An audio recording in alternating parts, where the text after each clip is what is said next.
특히 올 유튜브 넘버원 축구 분석 전문 채널 골 때리는 TV 배팅맨입니다.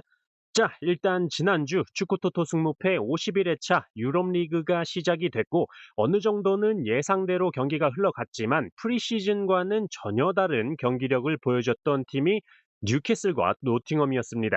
사실상 뉴캐슬의 경우는 프리시즌 내내 팀워크도 안 맞고 승리를 한 적이 없는 상황이었고 확실한 마무리를 지어줄 수 있는 최전방 공격 자원 알렉산더 이삭 선수가 없기 때문에 마무리에 어려움을 겪고 있다라는 건 알고 있었기 때문에 아스톤 빌라의 승무 투픽으로 선택을 했던 경기였는데 무승부로 적중하긴 했지만 경기를 보는 내내 뉴캐슬이 압도하는 경기력을 보여줬고 아스톤 빌라의 에즈리 콘사 선수가 퇴장까지 당하면서 수적인 우세까지 가져갔던 뉴캐슬이었는데 결국에는 득점을 하지 못하면서 알렉산더 이삭 선수가 없다라는 게 굉장히 큰 손실로 보였던 뉴캐슬이었습니다. 또한 노팅엄 역시 프리시즌에는 개판인 경기력을 보여주면서 7경기 동안 승리가 없이 단 1득점밖에 기록을 하지 못했었는데 리그가 시작하자마자 브랜드포드를 상대로 3골을 터뜨리는 모습을 보여줬고 크리스 우드 선수의 멀티골, 단 은도의 선수의 멋진 다이빙 헤더골이 나왔죠. 크리스 우드 선수가 예전에는 좀 둔하고 좀 대갈빵만 잘 쓰는 선수라고 생각을 했던 선수였는데 이번 리그 개막 경기를 보니까 뭔가 좀 몸이 날렵하고 유연해졌다라는 생각이 들 정도로 좋은 모습을 보여줬습니다. 어쨌든 지난주 개막전 모든 경기들을 확인을 하고 열심히 분석을 해왔는데 항상 말씀을 드리듯이 전혀 예상하지 못한 경기들 한두 경기씩은 꼭 터지기 마련이니까 자신만의 이변 경기 꼭 챙겨서 구매를 하시는 게 1등으로 갈 수 있는 길이라 말씀을 드리고 싶고 최종픽 영상에서 빨간색으로 쓰여 있는 경기들의 경우는 멤버십 분들 전용 영상으로 공유를 드리고 있으니까 한 달에 4,990원 굉장히 저렴한 금액으로 골 때리는 TV 멤버십 가입하시면 더 많은 정보 얻으실 수 있고 최종픽 영상 중간에 광고 없이 편하게 쭉 14경기에 대한 저의 최종픽 모두 들어보실 수 있으니까 멤버십 가입하셔서 편하게 시청하시는 걸 추천드립니다. 영상 시작 전에 좋아요 한 번씩 눌러주시는 거 잊지 마시고 아직 구독 안 누르고 보시는 분들 구독 꼭 눌러주시고 좋아요 한 번씩 눌러주시면 감사하겠습니다. 누르셨으면 시작해 보도록 하겠습니다. 자, 1번 경기 맨체스터 시티 대 토트넘. 자, 양팀 모두 개막전에서 다득점을 기록을 하면서 승리를 한 팀끼리의 대결이고 토트넘이 항상 맨시티를 만나면 의외의 경기력을 보여주면서 최근 10번의 맞대결 결과를 보면 맨시티 기준 4승 1무 5패를 기록 중이기 때문에 이변이 나올 가능성이 충분히 있는 경기다라고 생각을 할 수 있을 것 같습니다. 다만 저는 맨시티를 상대로 항상 토트넘이 이변을 일으킬 수 있었던 이유는 대표적으로 손흥민 선수를 필두로 케인이나 클루세프스키, 제임스 메디슨 같은 선수들이 있었기 때문이라고 생각을 하는데 지금 뭐 클루세프스키, 메디슨 선수는 부상으로 빠져 있고 케인 선수와 손흥민 선수는 이적을 했기 때문에 맨시티를 상대로 좋은 모습을 보여줬던 선수들이 다 빠진 상태죠. 그리고 지금 토트넘이 사온 애들이라고는 뭐 쿠두스 선수와 마티아스 텔 이렇게 두 선수밖에 없는데 쿠두스 선수는 좋은 영입이었지만 마티아스 텔 선수는 왜 사왔는지를 모르겠고 크리스탈 팰리스에서 에제 선수를 영입한다고 설레발을 오지게 치다가 지금 막판에 아스날한테 뺏기면서 조롱거리가 되고 있는 상황이죠. 자, 그리고 홈팀 맨시티의 경우는 현재 주전자원들의 부상만 없다면 솔직히 이번 시즌 우승할 만하다라고 느꼈을 정도로 강력한 경기력을 보여줬는데 단순히 다득점으로 승리를 해서 그런 게 아니라 새롭게 영입한 선수들이 굉장히 강력합니다. AC 밀란에서 영입해온 레인데르스 선수가 프리미어리그 적응이고 뭐를 떠나서 그냥 뭐 압살하는 수준을 보여줬다라고 생각이 들고 라이안 셰르키 선수 역시 후반전 70분이 넘어서 투입이 됐는데도 투입된 지 10분도 안 돼서 바로 득점을 터뜨려주는 결정력을 보여주면서 진짜 강력하다라고 느껴졌고 여기에 로드리 선수까지 부상해서 돌아온다면 정말 이번 시즌 우승 후보다, 맨시티가 우승 후보다라는 생각을 합니다. 결과적으로 저는 이 경기는 맨시티의 홈 경기장인데다가 선수 영입 또한 완벽하게 마친 맨시티라는 점에서 맨시티의 단통 승리로만 선택을 해보도록 하겠습니다. 자, 3번 경기 브랜드포드 대 아스톤 빌라. 자, 홈팀 브랜드포드의 경우는 다들 아시다시피 주축 선수들이 많이 떠난 상태입니다. 에이스 공격 자원이었던 브라이언 움베우모 선수는 맨유로 떠났고 요하네 위사 선수도 이적 이슈로 인해서 출전을 하지 않고 있는 상황에 중원의 중심축을 맡고 있던 크리스티안 네르고로 선수도 아스날로 이적을 했죠. 그렇기 때문에 노팅엄과의 경기에서도 보셨겠지만 어느 정도 만들어가는 데까지는 괜찮은데 마무리가 안 되면서 찬스를 날려먹는 장면들을 보여주면서 1득점을 기록한 것도 것도 사실상 페널티킥 득점으로 기록을 했다라는 점에서 상성상 밀리는 아스톤 빌라를 상대로 홈에서 승리하기란 어려운 경기다라고 판단을 했습니다. 물론 아스톤 빌라도 지난 뉴캐슬과의 경기에서 뉴캐슬의 전방 압박에 고전을 하면서 풀어나오지 못했고 에즈리 콘사 선수의 퇴장까지 겹치면서 거의 몸빵으로 실점을 막아내는 모습을 보여줬습니다. 특히 매티 캐시 선수는 몸에 빵꾸 날 정도로 두드려 맞은 것 같은데 어쨌든 꾸역꾸역 0대0 무승부를 만들어내는 모습을 보여줬고 특히 마르코 비조트 골키퍼의 선방 능력도 칭찬해줄 만한 경기였습니다. 그렇기 때문에 이번 경기에는 아스톤 빌라가 최소한 지지 않는 경기를 할 것이다 생각이 들고 기본적으로 아스톤 빌라가 자랑하는 올리 와킨스 선수의 마무리 능력이 나올 때가 됐다라는 판단도 들고 개인적으로는 프리시즌 때 부엔디아 선수의 중거리 슈팅 능력이 굉장히 좋았기 때문에 후반에라도 좀 투입을 해주면 멋진 중거리 슛 하나 뽑아낼 수 있지 않을까라는 생각도 듭니다. 그리고 지난 경기에서 퇴장을 당한 에즈리 콘사 선수의 자리는 파우 토레스 선수가 잘 보완을 해줄 것으로 생각이 들어서 저는 이 경기는 브랜트포드의 단통 패배로만 선택을 해보도록 하겠습니다. 자, 번니 대 썬더랜드. 자, 번니는 지난 토트넘과의 경기에서 3대0 패배를 기록했고 솔직히 이날 토트넘의 히샬리송 선수가 컨디션이 발딱 서도 너무 섰다 싶을 만큼 평소에는 잘 안 나올 법한 시저스킥이나 발리슛 같은 골들을 성공을 시켰죠. 그렇기 때문에 번니가 너무 못했다라고 하기에는 토트넘의 히샬리송 선수가 이날따라 너무 잘했다라고 말씀을 드리고 싶고 원정팀 썬더랜드의 경우는 지난 웨스트햄과의 경기에서 예상을 뒤엎고 3대0 대승을 기록하는 모습을 보여줬고 특히 인상적이었던 건 크로스에 의한 헤딩 패턴이 굉장히 날카로웠다라고 보였습니다. 그렇기 때문에 양팀의 1차전 경기 결과만 놓고 본다면 번니의 패배가 예상이 되는데 이미 지난 시즌 2부 리그에서 맞붙었던 팀끼리의 대결이기 때문에 서로 잘 알고 있다라는 점이 좀 걸리고 오히려 홈팀 번니에 정배당을 줬다라는 게 굉장히 신경이 쓰이는 상황입니다. 또한 제가 승무패에서 항상 말씀을 드리는 승무패에서 동일 배당이 한 경기에 두 개가 있을 때 동배당 중에 하나가 결과로 나올 확률이 크다. 한마디로 지금 번니의 무승부와 패배가 3.0으로 동일하기 때문에 번니의 무와 패에서 나올 확률이 크다라고 보고 있습니다.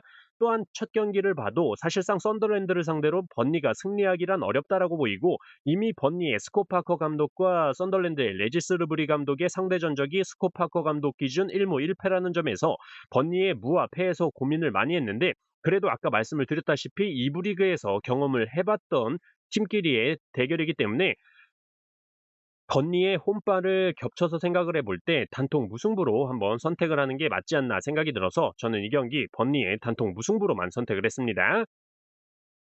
자, 6번 경기 AT 마드리드 대 엘체.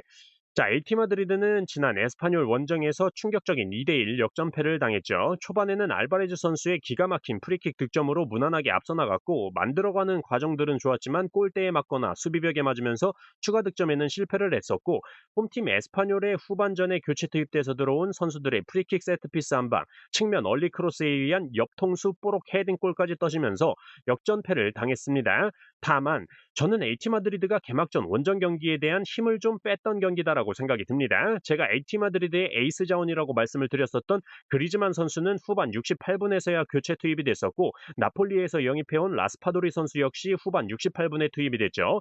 또한 최전방에서 확실한 마무리를 지어줄 수 있는 솔르로스 선수 또한 후반 82분에 투입이 되면서 뭔가를 보여줄 만한 시간이 부족했다라고 말씀을 드릴 수 있을 것 같습니다. 그렇기 때문에 이번 홈 경기에서는 그리즈만, 솔루로스 같은 주전 자원들을 선발 출전을 시키면서 홈팬들 앞에서 약체 엘체를 상대로 화력을 보여줄 것으로 예상이 되고 엘체의 경우가 지난 베티스와의 경기에서 1대1 극적인 무승부를 기록하긴 했지만 확실히 슈팅을 만들어가는 과정적인 측면에서는 아직 부족하다라는 느낌이 있고 상대방의 압박 시에 수비 진영에서 볼을 뺏기는 모습들을 보여줬다라는 점 추가적으로 엘체가 오히려 점유율을 굉장히 높게 가져갔는데 에이티 마드리드 역시 기본적으로 점유율이 라리가에서 상위권을 차지하는 팀이기 때문에 똑같이 점유율을 많이 가져가는 축구를 한다면 당연히 홈팀 AT 마드리드의 승리가 맞다라고 판단이 듭니다. 또한 AT 마드리드는 2013년부터 지금까지 홈에서 1.17 정배당을 6번 받았었는데 6번 모두 승리를 했었다라는 점에서 저는 이변 없이 AT 마드리드의 단통 승리만 선택해 보도록 하겠습니다. 자, 7번 경기 레반테 대 바르셀로나. 자, 홈팀 레반테의 경우는 지난 알라베스 원정에서 2대1 패배를 기록을 했는데 이번 경기에서 무승부의 이변이라도 생각이 안 드는 이유가 알라베스와의 경기에서 레반테는 박스 안에 수비 숫자가 많은데도 불구하고 대인 방어가 잘 안 됐었다라는 점과 측면에서의 크로스나 컷백을 너무 많이 허용을 하는 모습을 보여줬고 실제로 알라베스의 후반 극장골 같은 경우도 측면에서 낮게 크로스된 볼을 알라베스의 테나글리아 선수가 밀어넣는 장면이었죠.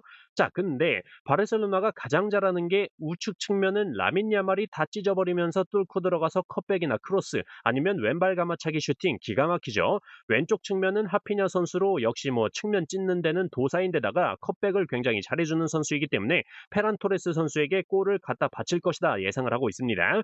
더군다나 지난 마요르카전에서 지금 말씀드린 하피냐, 라민 야말, 페란 토레스 선수가 모두 득점에 성공을 하면서 공격진들 모두가 이번 시즌 골맛을 본 상태입니다. 그렇기 때문에 저는 이 경기 많은 분들이 생각하시는 것처럼 이변 없이 레반테의 단통 패배로만 선택을 해보도록 하겠습니다.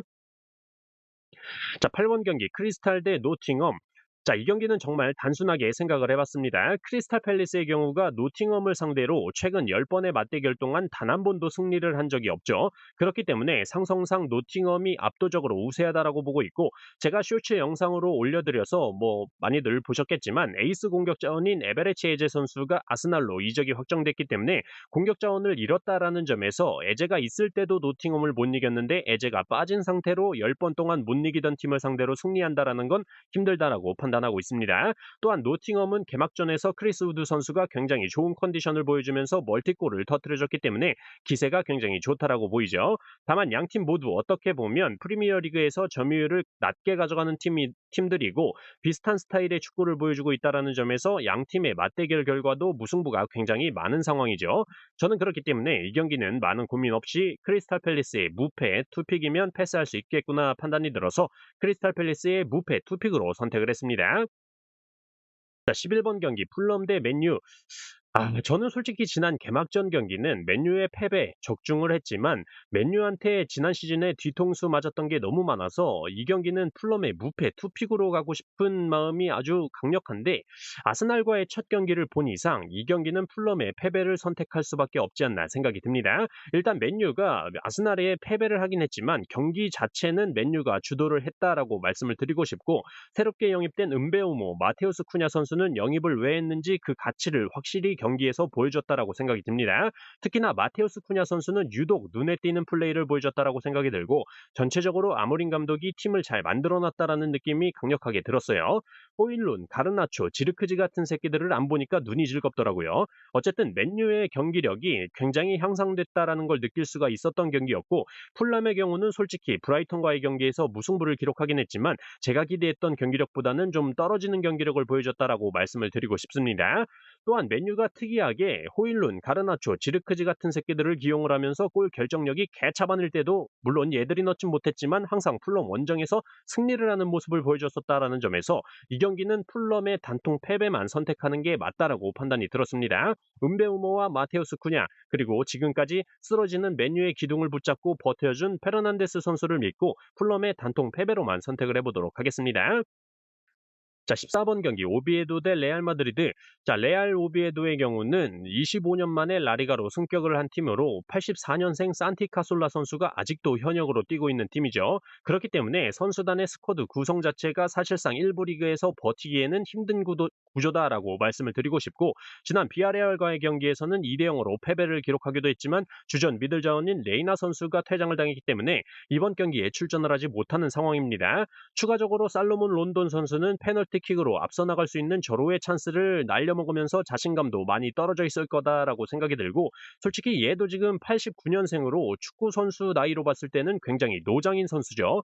그렇기 때문에 라리가에서 우승을 다투는 레알 마드리드를 상대로 오비에도가 홈에서 이변을 내기란 하늘의 별 따기다라는 생각이 들고 사실상 스피드 자체가 레알 마드리드는 음바페, 비니시우스 같은 뭐 차로 따지자면 람보르기니, 페라리 같은 애들인데 오비에도의 뭐 아반떼 정도로는 아무리 달려봐야 따라잡지도 못하고 퍼지게 될 거다라는 생각이 듭니다. 이 경기는 뭐 많은 말 필요 없이 오비에도의 단통 패배로만 선택을 해보도록 하겠습니다. 자, 이렇게 축구 토토 승무패 53회차 제가 구매한 최종 픽에 대해서 모두 말씀을 드려봤습니다. 골 때리는 TV 가족분들 참고하셔서 좋은 결과 있으셨으면 좋겠습니다. 영상이 끝난 후에는 골 때리는 TV 주제가가 이어져서 나오니까 주제가 들으시면서 이번 한 주 마무리 잘 하셨으면 좋겠습니다. Take it all.